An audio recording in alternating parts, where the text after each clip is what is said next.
అన్ని జీవులు ఎవరేమనుకుంటారో అండ్ నేను ఇలా చేస్తే నాకు నచ్చినట్టుగా నేనుంటే 10 మంది నన్ను తప్పుగా చూస్తారేమో, అందరి ముందు ఇలా మాట్లాడాలంటే, ఇలా చేయాలంటే నాకు సిగ్గండి అని అన్ని జీవులు ఇట్లుంటాయి. కానీ ఒక్క పర్సన్ మాత్రం తన లైఫ్ తన ఇష్టంగా ఉంటాడు. తను ఏం చేయాలనుకుంటే అది చేస్తాడు. తను ఎలా ఉండాలో అలానే ఉంటాడు తన బిహేవియర్. అతనే ఆర్‌జీవి రామ్ గోపాల్ వర్మ గారు. సో తనకి ఒక బెంచ్ మార్క్ అయితే ఉంది. తనకు ఒక సపరేట్ ఫ్యాన్ బేస్ అయితే ఉంది. సో రామ్ గోపాల్ వర్మ గారి latest movie sorry. So teaser అయితే రిలీజ్ అయింది భయ్య, మామూలు లేదు. అరాచకం అసలు. మొత్తం బ్యాక్గ్రౌండ్ మ్యూజిక్ తో ఇంగ్లీష్ సాంగ్ ప్లే అవుతుంటది. ఒక్క డైలాగ్ కూడా ఉండదు. మొత్తం బ్యాక్గ్రౌండ్ మ్యూజిక్ తో వెళ్ళిపోతుంటది. ఆ బ్యాక్గ్రౌండ్ మ్యూజిక్ అయితే ఫేక్స్ ఉంది. ఆ బ్యాక్గ్రౌండ్ మ్యూజిక్ తోటి నాకు నిజంగా ఇది తెలుగు ఫిల్మ్ లా అనిపించలేదు. ఇది ఒక హాలీవుడ్ మూవీలా అనిపించింది. ఇంగ్లీష్ మూవీ లవ్ స్టోరీస్ ఎట్లుంటుందో అట్లా ఇచ్చి పడేసిండు ఆర్జీవి గారు.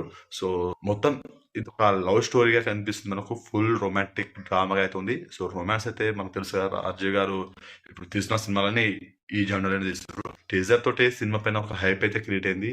కానీ టీజర్ ట్రైలర్ ఉన్న మ్యాటర్ సినిమాలో లేదు అని మనం కొన్ని సినిమా ప్రూవ్ చేసింది.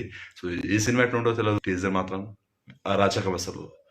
నిజంగా సినిమాలో కనుక మ్యాటర్ ఉంటే మరో ట్రెండ్ సెట్టర్ ఫిల్మ్ అవుతుంది. మ్యూజిక్ ప్లస్ అనిపించింది. కొన్ని ఎక్స్పోజింగ్ సీన్స్ ఉంటది ఆ రాచకం అసలు.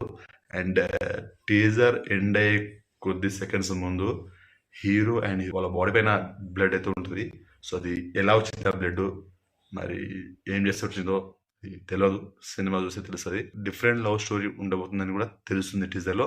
నిజంగా సినిమాలో పనిచేసిన వాళ్ళలో ఒకరికి నేను హ్యాట్స్ ఆఫ్ చెప్పాలి. అదే ప్రొడ్యూసర్ గారికి, ఈ శారీ సినిమాని ప్రొడ్యూస్ చేసిన ప్రొడ్యూసర్ గారికి హ్యాట్స్ ఆఫ్ అసలు. సో ఈ సినిమా అయితే నవంబర్ లో రిలీజ్ అవుతుంది. తెలుగు, తమిళ్, హిందీ, మలయాళ ఇలా 4 భాషల్లో పాన్ ఇండియా లెవెల్లో అయితే రిలీజ్ అవుతుంది. సో చూడాలి మరి సినిమా ఏ విధంగా ఉండబోతుంది అనేది. టీజర్ చూసాక మీకు ఎలా అనిపింది, సినిమా పైన మీ ఒపీనియన్ ఏంటో కామెంట్ చేయండి. వీడియో నచ్చితే లైక్ చేయండి, షేర్ చేయండి అండ్ ఛానల్ని సబ్స్క్రైబ్ చేసుకోండి.